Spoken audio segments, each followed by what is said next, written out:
la petite montre connectée qu'a reçue Angèle. Donc ça faisait un petit moment qu'elle nous réclamait une montre et puis elle avait vu qu'il y avait des montres connectées. Donc elle est rose, mais il y en a des vertes, des bleues, des noires. C'est une montre, mais c'est génial. Donc on a dû lui mettre dedans une petite carte SIM. On a installé l'application sur nos téléphones portables à tous les deux, à moi et mon mari. Et donc en fait on peut la géolocaliser. Donc on peut la géolocaliser. On peut lui définir une zone dans laquelle elle doit rester. Et du coup, si elle sort de cette zone, nous, on reçoit une notification sur nos téléphones portables.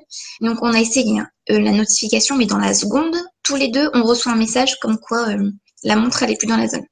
Quand Angèle l'enlève de son poignet, on a aussi une notification tout de suite pour dire que la montre a été enlevée du poignet. Si quelqu'un veut l'éteindre, en fait, il peut pas l'éteindre. Ça bloque. Nous, on reçoit une notification comme quoi quelqu'un est en train d'essayer d'éteindre la montre. Et quand on reçoit cette notification, en fait, on entend, nous, ce qui se passe autour.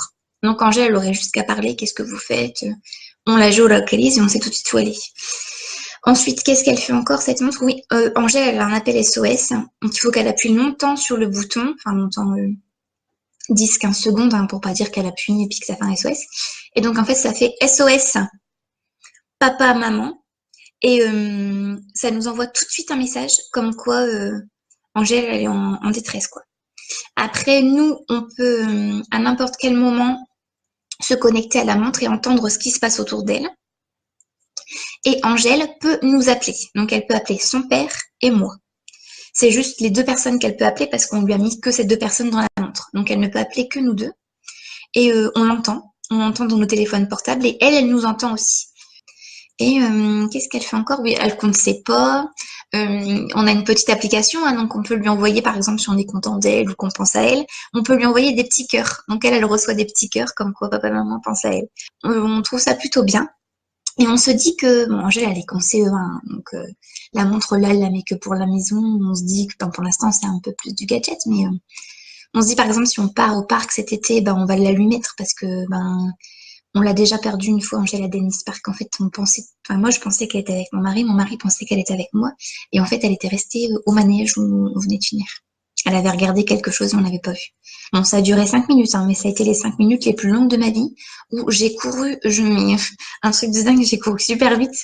Et quand je suis arrivée au manège, elle était déjà, oui, elle est super, la montre. Elle était déjà en pleurs, mais dans les bras d'une dame qui lui avait dit, t'inquiète pas, je reste avec toi tant que ta maman elle arrive, etc. Donc, je trouve ça vraiment top, ces petites montres. Et donc, ouais, ça compte les pas, ça lui donne l'heure, bien évidemment, quand même. Donc, je trouve que c'est un bon compromis entre le téléphone portable quand ils vont rentrer au collège ou quoi. Je me dis qu'avec ça, elle a même pas besoin d'un téléphone portable pour le collège. Elle a sa montre, elle peut nous appeler avec la montre. Nous, on peut la géolocaliser. Moi, je trouve ça, mais avec tout ce qui se passe maintenant, je trouve ça vraiment top. Et le fait que ça nous envoie des notifications quand quelqu'un essaie de la lui enlever ou de l'éteindre, c'est bien parce que tout de suite, on sait qu'elle est plus à son poignet, donc on peut agir très rapidement.